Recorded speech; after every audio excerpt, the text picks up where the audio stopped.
आजची वात्रटिका आहे मूर्तिमंत उदाहरण।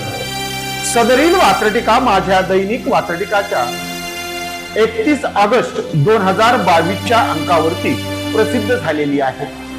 सदरील वात्रटिकेचं पुढचं आणि दुसरं कडो तेव्हा देव आणि भक्तही अगदी हतबल ठरला जातो।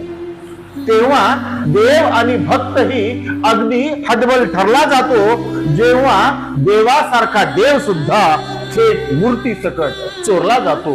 जेव्हा देवासारखा देव सुद्धा थेट मूर्ती सकट चोरला जातो, थेट मूर्ती सकट चोरला जातो। हीच भक्तांची आणि देवाची हतबलता वात्रटिकेच्या दुसऱ्या कडव्यात पुन्हा एकदा। तेव्हा देव आणि भक्तही, तेव्हा देव आणि भक्तही हतबल ठरला जातो। तेव्हा देव आणि भक्तही हतबल ठरला जातो जेव्हा देवासारखा देव सुद्धा थेट मूर्ती सकट चोरला जातो। जेव्हा देवासारखा देव सुद्धा थेट मूर्ती सकट चोरला जातो, थेट मूर्ती सकट चोरला जातो।